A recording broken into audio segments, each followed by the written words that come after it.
Uma vez, o nosso pastor está viajando junto com o presidente da nossa denominação e mais um pastor. Eles estão nos Estados Unidos, então esteja orando por ele essa semana. Ele tem tido um tempo de ver, ouvir a respeito de muitas coisas, principalmente em relação à plantação de igrejas, e foi uma comitiva da nossa denominação brasileira para estar lá e trazer algo que eles aprenderam, que eles puderam absorver lá, que a gente possa aplicar aqui. Então esteja orando pelo pastor, que vai estar mais um tempo, e pela volta, e para que gere frutos esse tempo que eles estiveram lá. Porque a gente vai dar continuidade na nossa série de mensagens. Hoje é o último domingo do mês, último domingo dessa série. A série que chama É Preciso Saber Viver. Como o Elton disse no começo, é uma série onde nós estamos ouvindo o impacto, o que o Evangelho gera e deve gerar na nossa vida. Nós ouvimos durante essas últimas semanas em Romanos sobre o poder que nós precisamos para viver. Na semana seguinte, sobre a verdade que nós precisamos para viver em Gálatas. E na semana passada, sobre a garantia que precisamos para viver em Efésios. Hoje nós terminamos essa série de mensagens falando sobre a missão que nós precisamos para viver. O livro que nós tomaremos como base, nós vimos Romanos, Gálatas, Efésios, e hoje nós veremos Filipenses.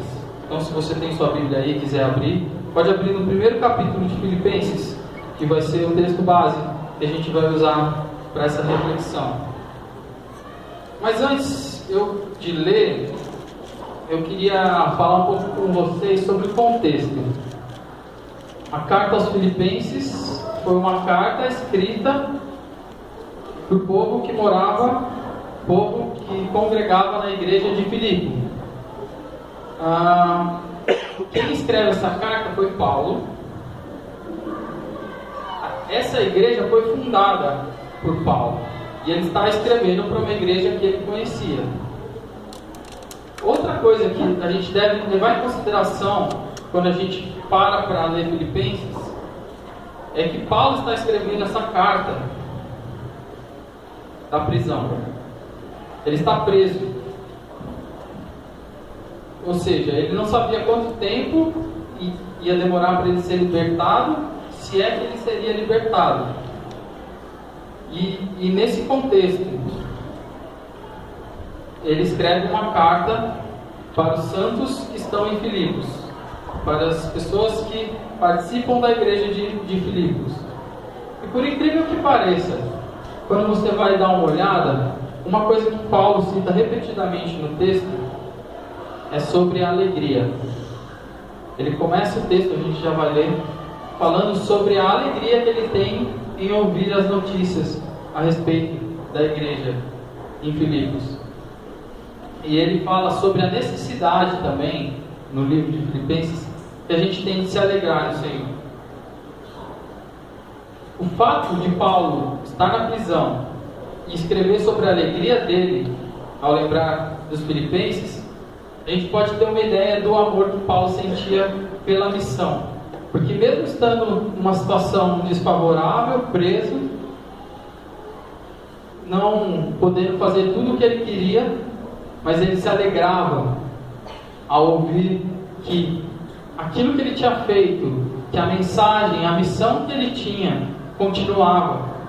Que o fato dele estar preso não impedia dele escrever cartas, ajudando, exortando, participando de alguma forma, mas ele tinha essa alegria em poder ver. Como nós vimos, quando era necessário exortar, Paulo exortava, porque ele tinha um zelo e um cuidado por aquela missão que ele recebeu.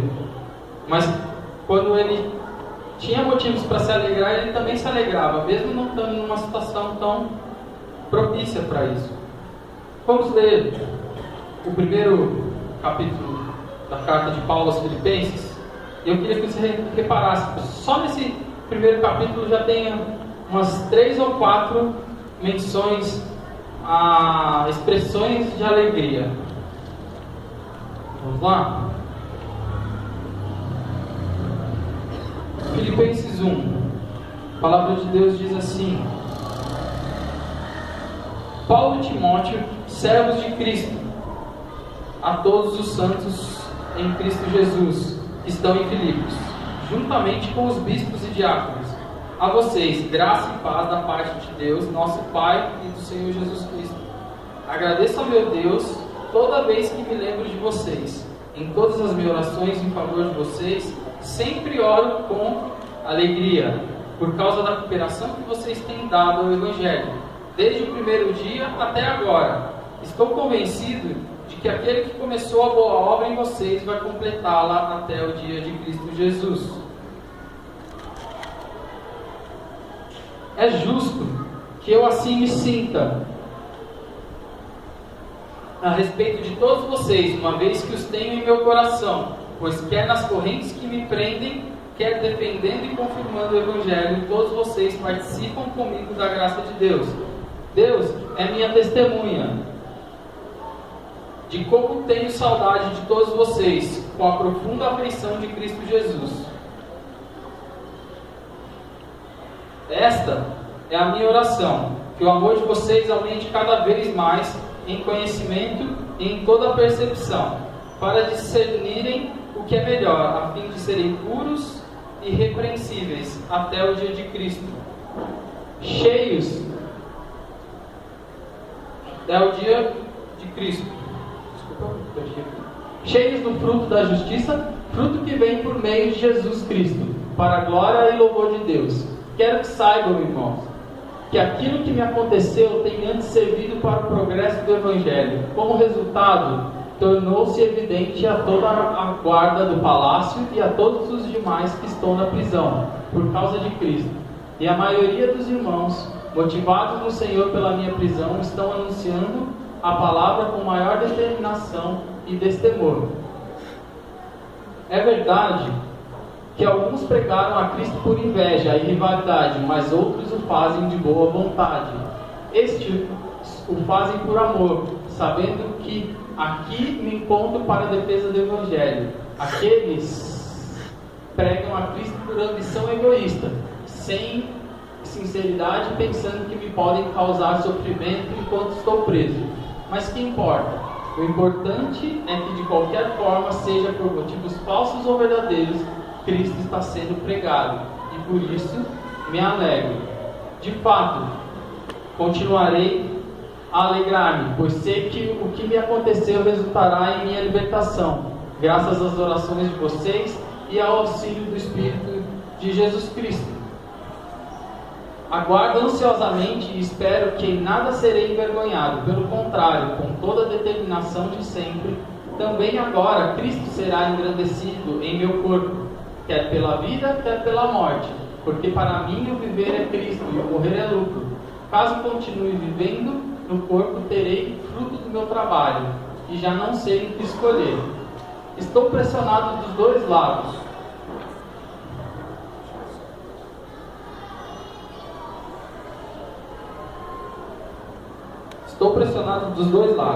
Desejo partir e estar com Cristo, o que é muito melhor. Contudo, é mais necessário, por causa de vocês, que eu permaneça no corpo. Convencido disso, sei que vou permanecer e continuar com todos vocês, para o seu progresso e alegria na fé, a fim de que, pela minha presença, outra vez, a exultação de vocês em Cristo Jesus transborde por minha causa. Não importa o que aconteça, exerçam a sua cidadania de maneira digna do Evangelho de Cristo. Porque assim para que assim, quer eu vá e os veja, quer apenas ouça a seu respeito em minha ausência, fique eu sabendo que vocês permanecem firmes, num só espírito, lutando pela fé evangélica, sem de forma alguma deixar-se intimidar por aqueles que se opõem a vocês. Para eles, isso é sinal de destruição, mas para vocês de salvação, e isso da parte de Deus, pois a vocês foi dado o privilégio de não apenas crer em Cristo, mas também de sofrer por Ele. E já que estão passando pelo mesmo combate que me viram enfrentar, e agora ouvem que ainda enfrentam, mas também de sofrer por Ele, já que estão passando pelo mesmo combate que me viram enfrentar, e agora ouvem que ainda enfrentam. Esse é o início da carta de Paulo à igreja de Filipos. Apresenta a sua alegria, o seu amor, a gratidão e o incentivo para a caminhada daqueles que viviam ali. Nosso tema hoje é a missão que você precisa para viver. Dentro desse texto de Filipenses, capítulo 1, a gente pode ressaltar, eu queria ressaltar com vocês 3 trechos, onde a questão da missão fica um pouco mais evidente na fala de Paulo. Queria olhar com vocês para esses trechos. Versículo 6. Quem está acompanhando aí, o versículo 6 fala assim: estou convencido que aquele que começou a boa obra em vocês vai completá-la até o dia de Cristo Jesus. Ou seja, havia uma obra que havia sido começada naquele lugar. E Paulo está dizendo que ele confia que Deus irá continuar fazendo e vai completar essa boa obra. Dos versículos 9 ao 11, também capítulo 1, Paulo diz assim: esta é a minha oração, que o amor de vocês aumente cada vez mais em conhecimento e em toda percepção, para discernirem o que é melhor, a fim de serem puros e irrepreensíveis até o dia de Cristo, cheio do fruto da justiça, fruto que vem por meio de Jesus Cristo, para a glória e louvor de Deus. Ou seja, esses 2 textos apresentam a ideia de algo que começou e vai continuar por algum tempo. Até que dia? Nos 2 textos, Paulo fala sobre que essa obra, que esse crescimento que ele deseja para a igreja de Filipe deve ser constante, deve continuar até o dia de Cristo Jesus, o dia em que Cristo venha buscar a sua igreja. Ou seja, é uma missão, é uma caminhada que continua, não acaba até o momento em que Jesus decidir vir buscar a sua igreja. Nós, através do Evangelho das Boas Novas, cremos que temos salvação em Cristo. Cremos que um dia Cristo vem nos buscar e viveremos eternamente com Ele. E esses textos falam sobre essa missão. Um dia Jesus vem buscar e nós viveremos eternamente com Ele. Mas até lá, nós temos um processo, uma missão de exercer a nossa vida com Cristo. Entre a nossa salvação e o dia que Cristo vem ou nos levar pessoalmente, caso a gente venha a morrer, ou Cristo venha buscar a sua igreja como um todo. Entre a nossa salvação e esse dia que nos encontraremos para sempre com Cristo, devemos praticar constantemente. Esse crescimento não deve parar. O crescimento, o amadurecimento, para que seja, como Paulo disse nesse último versículo que a gente leu, que a gente possa estar puro e irrepreensível quando esse dia chegar. Este é um processo. As coisas vão acontecendo. Nós temos de aprender e buscar aprender com Cristo. E eu queria, o terceiro trecho deste capítulo, dos versículos 27 ao 30. E esse é o trecho principal que a gente vai, que eu queria que você gravasse dessa noite. Fala assim: não importa o que aconteça, exerçam a sua cidadania de maneira digna do Evangelho de Cristo, para que assim, quer eu vá e os veja, quer apenas ouça a seu respeito em minha ausência, fique eu sabendo que vocês permanecem firmes num só espírito, lutando unânimes pela fé evangélica, sem de forma alguma deixar-se intimidar por aqueles que se opõem a vocês. Para eles, isso é um sinal de destruição, mas para vocês de salvação, e isso parte de Deus, pois a vocês foi dado o privilégio de não apenas crer em Cristo, mas também de sofrer por Ele, já que estão passando pelo mesmo combate que me viram enfrentar e agora ouvem que ainda enfrentam. Qual que é a missão que Paulo propõe para a igreja em Filipe e que nós podemos entender que é algo que nós devemos fazer também? A missão que Paulo propõe é lutar a cada dia pela fé evangélica, para que as pessoas possam conhecer a Cristo, mas conhecer verdadeiramente, entendendo a fé de maneira correta, aquilo que Cristo fez, aquilo que Cristo faz e aquilo que Cristo fará para aqueles que o amam e o buscam. Quando eu estava estudando esse texto, capítulo 1, que era o que a gente tinha separado para esse dia, para esse domingo, para fechar essa série de mensagens, durante esse tempo eu comecei a ler toda a carta de Filipenses, para ver a mensagem, aquilo que Paulo queria mostrar e passar para aquela igreja. E a gente consegue enxergar, à medida que a gente vai avançando na carta, que ele dá algumas características, algumas ações que nós devemos tomar para que essa luta com vigor pela fé que recebemos através do nosso Senhor Jesus Cristo possa ser real, possa ser vitoriosa, que a gente possa ter êxito nessa caminhada. Só que antes disso, eu queria parar e pensar com vocês nesse último texto que a gente leu. Ele fala sobre duas coisas. A primeira delas é a fé evangélica. O Evangelho, como a gente viu algumas semanas atrás, ele tem a boa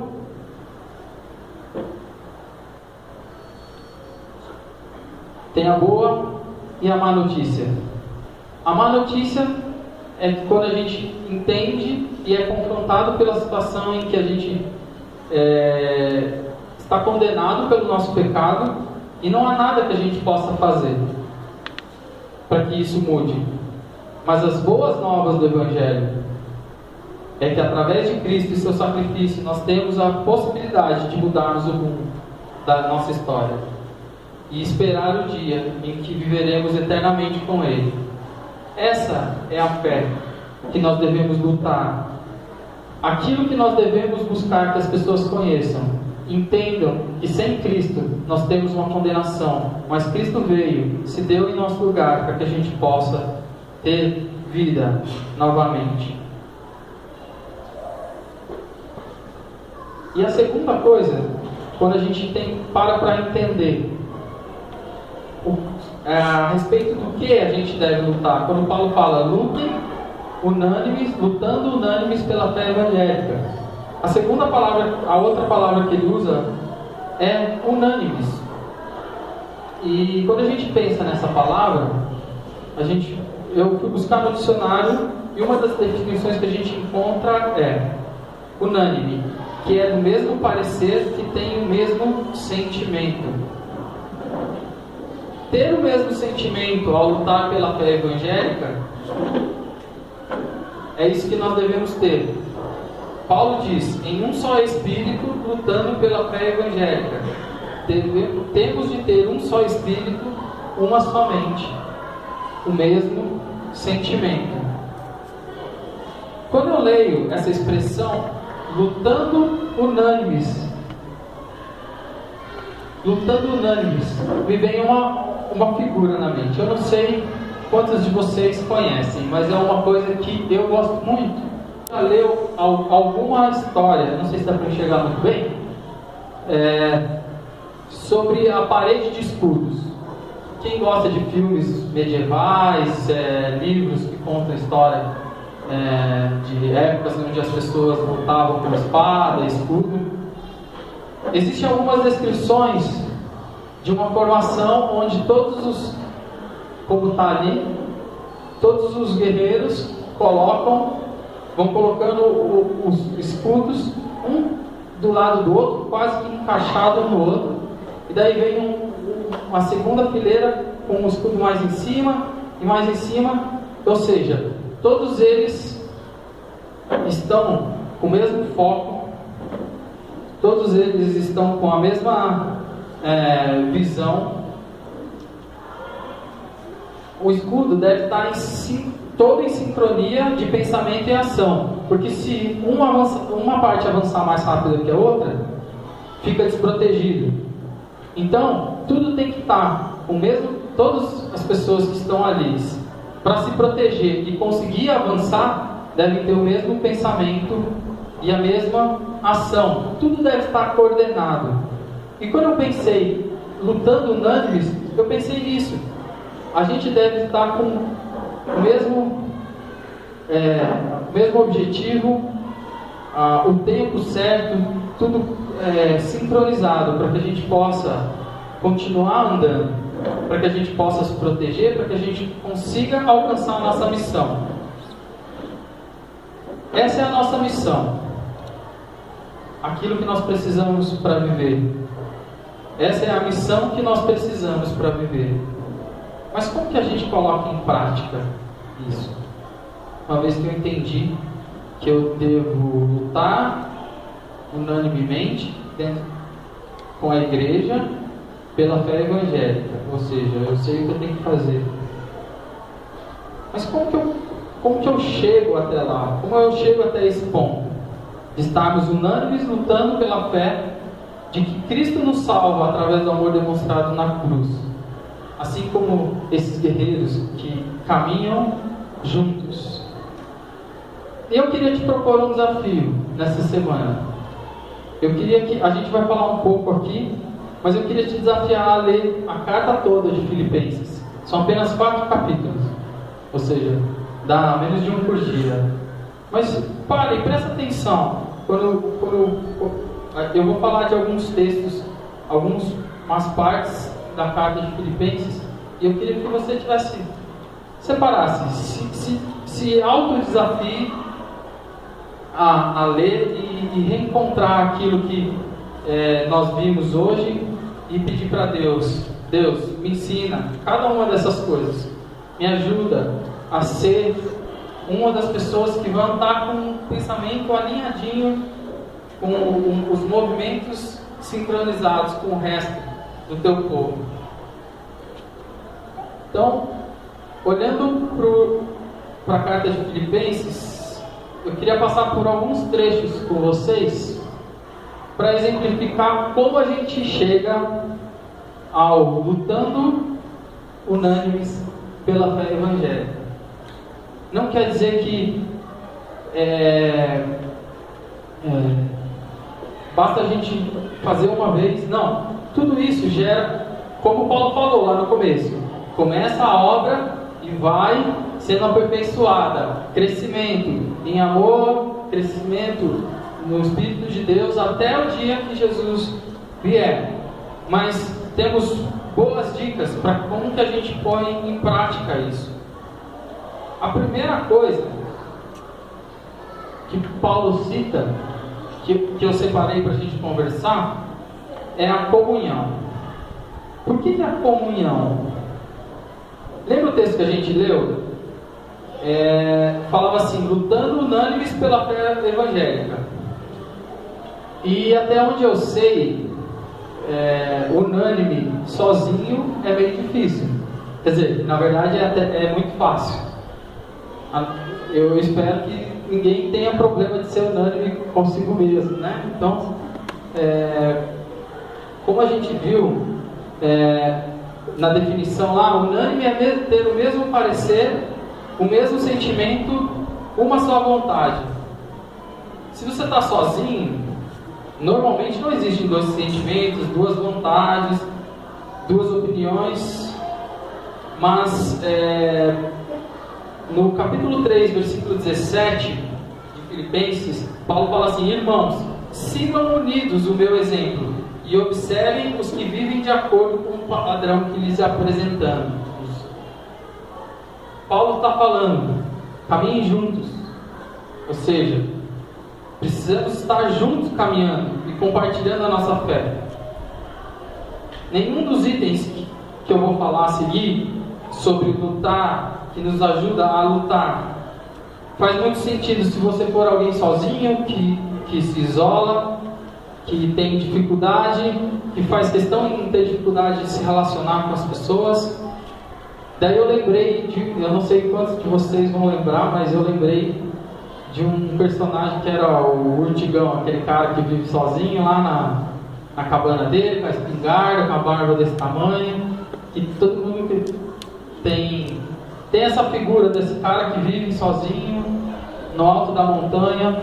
Lembrei, a gente não deve ser assim, a gente deve caminhar junto, porque isso nos possibilita crescer juntos.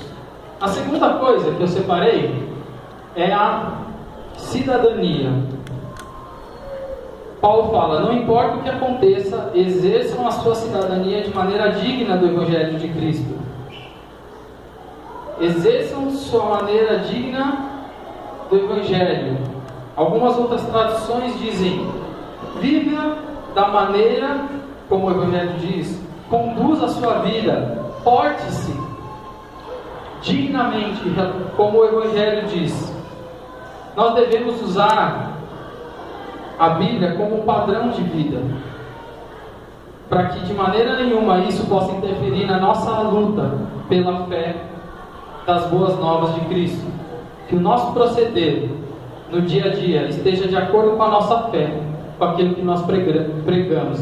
A nossa cidadania, a nossa vida, o nosso dia a dia deve ser correspondente a essa fé que nós pregamos, se nós queremos lutar no mesmo espírito, para que a fé avance, para que Cristo seja conhecido e exaltado. Terceira coisa que Paulo ressalta: a humildade. Em Filipenses, se você quiser abrir aí, 2, versículos do 1 ao 4, Paulo fala assim: se por estarmos em Cristo, nós temos alguma motivação, alguma exortação. Confere para mim essa referência. É isso mesmo? Sim. 2, do 1 ao 4, se por estarmos em Cristo. Isso. Tá. Nós temos alguma motivação, alguma exortação de amor, alguma comunhão no Espírito, alguma profunda afeição e compaixão, completem a minha alegria, e tendo o mesmo modo de pensar, o mesmo amor, um só Espírito e uma só atitude. E aqui vem o principal: nada façam por ambição egoísta ou por vaidade, mas humildemente considerem os outros superiores a si mesmo. Cada um cuide não somente dos seus interesses, mas também dos interesses dos outros. Nós somos convidados à humildade, viver como Cristo. Não devemos nos considerar superiores e nem priorizar os nossos interesses. Quando a gente desenvolve o amor, o mesmo modo de pensar, nós colocamos os outros como superiores a nós e cuidamos uns dos outros, todos conseguimos colaborar para que essa unanimidade seja verdade. No capítulo 3, Paulo fala do caso contrário. Ele fala, no capítulo 3, versículos 18 e 19, Paulo fala sobre os inimigos da cruz de Cristo. Paulo fala assim: pois como já lhes disse repetidas vezes, e agora repito com lágrimas, há muitos que vivem como inimigos da cruz de Cristo. Quanto a estes, o seu destino é perdição. O seu Deus é o estômago e tem orgulho do que é vergonhoso. Eles só pensam nas coisas terrenas. esse último texto? É o oposto da humildade. Já ouviu falar assim, só pensa no próprio umbigo? O estômago fica mais ou menos aqui atrás. Então é a mesma conotação.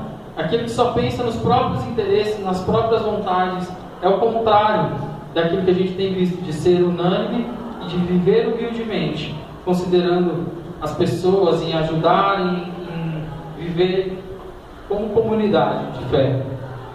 Próximo. Um alvo, foco.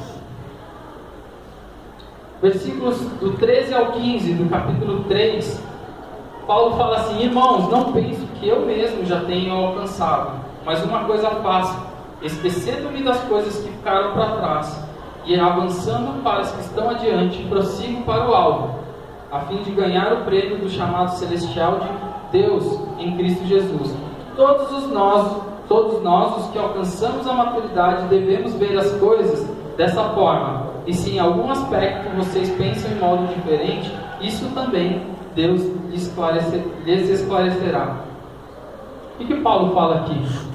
Ele coloca como uma corrida. Sim, eu não vou ficar olhando para trás. As etapas que eu já venci ficaram para trás. Não vou ficar me apegando às dificuldades, olhando para trás, achando que mais para frente vem mais. Não, eu sigo com meus olhos focados. Novamente ele fala sobre termos o mesmo pensamento, né? Para a gente cumprir o chamado celestial. Ele fala que quando a gente corre, a maturidade nos ensina que correndo juntos nós temos que ter o mesmo pensamento. E se porventura nós pensamos em algum momento começamos a pensar de maneira diferente, devemos colocar nas mãos de Deus. Paulo diz que se de algum modo vocês pensam diferente, Deus lhes esclarecerá. Então, quando tem alguma situação onde que no nosso corpo, na nossa caminhada, naqueles que estão lutando juntos, existem pensamentos, modos de pensar diferentes, nós devemos colocar em Deus, pedir para que Deus esclareça, e Ele revelando, continua. Quem estava equivocado está ouvindo de Deus, quem estava certo está ouvindo de Deus, e os dois partem e continuam com o mesmo pensamento. E não como uma criança que para, não, eu quero isso do meu jeito. Eu tenho começado a viver um pouco disso, né? Quanto mais vai crescendo, parece que começa a entender o que precisa fazer para ganhar as coisas, né? E a gente não deve ser assim na nossa vida cristã. Se a gente tem algum ponto de diferença de modo de pensar, converse, coloca nas mãos de Deus e Deus esclarece. É isso que Paulo nos chama a pensar e a viver. Próximo. Estarmos firmes. Capítulo 4, versículos 1 e 2, Paulo fala: portanto, meus irmãos, a quem amo e de quem tenho saudade, vocês que são a minha alegria e a minha coroa, permaneçam assim firmes no Senhor, ó amados. O que eu rogo a Evódia e também a Sintique é que vivam em harmonia no Senhor. Paulo fala duas coisas nesses dois versículos: é estar firme e viver em harmonia. Eu tive a oportunidade de estar uns dias atrás numa reunião com as igrejas de São Paulo, e foi me pedido para trazer a palavra. E eu trouxe uma palavra que eu já tinha a respeito de algo que eu ouvi faz um tempo, já tinha parado para pensar e estava me incomodando, e Deus direcionou para que eu falasse isso com aqueles jovens lá. Você já parou para pensar que toda vez que você para ouvir a expressão, quando você ouve alguém pregar, ou você está lendo na Bíblia, a expressão que fala uns aos outros, quer dizer que provavelmente ali no entorno tem um ensinamento prático de como você deve se portar para viver em harmonia, assim como Paulo nos chama, para que a gente possa desenvolver o amor que Deus nos chamou para viver. E fala sobre respeitar, suportar, orar uns pelos outros, Procura aí, outro desafio. Se quiser procurar, tem uma lista de mais de 20 aí para você achar. Se você tem dificuldade de viver em harmonia com alguém, de amar alguém, começa a procurar esses textos e pede para que Deus desenvolva na sua vida o entendimento de quando eu devo estar orando por alguém, cuidando, exortando, não mordendo, que é uma das expressões que fala, né? Você está a ponto de... é um sentido figurado, mas na prática quem está vendo de fora tem essa impressão que um vai acabar mordendo o outro. Que esse não seja o nosso proceder. Que a gente vive em harmonia e permaneça firme no Evangelho. Sexta coisa, a esperança. Capítulo 3, versículos 20 e 21. Para quem está anotando e acompanhando, Paulo diz assim: a nossa cidadania, porém, está nos céus, de onde esperamos ansiosamente um Salvador, o Senhor Jesus Cristo, pelo poder que o capacita a colocar todas as coisas debaixo do seu domínio.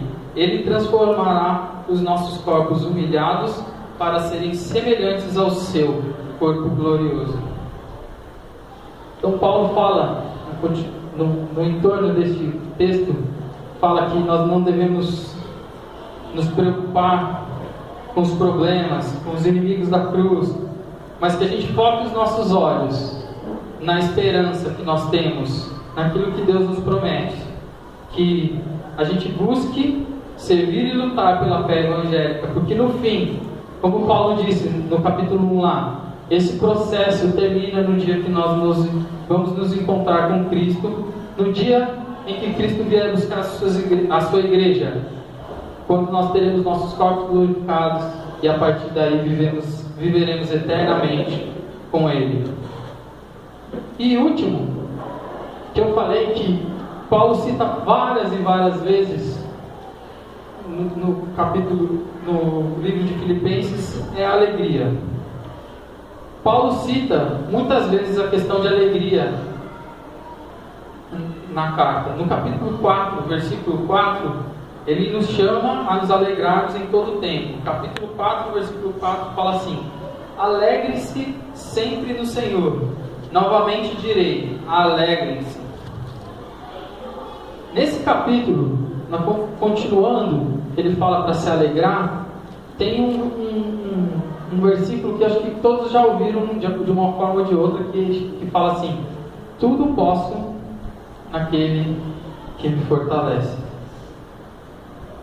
Só que, quando a gente ouve, as pessoas dão as mais variadas ênfases para esse texto. Mas lembra no começo, quando eu falei lá do contexto do livro, Paulo estava onde? Estava preso. Antes de falar isso, ele fala: eu já passei fome e já tive comida sobrando, já tive comida em abundância, eu consigo aprender a me adaptar em qualquer situação, porque é Deus que me fortalece. Tudo eu posso, tudo que Deus colocar para eu viver, seja a prisão, seja a fome, seja a abundância, seja a riqueza, não importa, eu vou me adaptar, porque Deus está comigo e Ele me fortalece. Paulo tinha a capacidade de se alegrar na prisão e incentivar que as pessoas se alegrassem no Senhor, porque isso era o que Paulo tinha vivido na prática. Ele estava vivendo, não tinha acabado o processo dele de aprendizado, e ele sabia que em todas as coisas ele podia viver com alegria, porque sabia que quem estava no comando, quem estava no controle da vida dele. Para a gente encerrar, eu queria falar 3 coisas para a gente parar, pensar e começar a colocar em prática.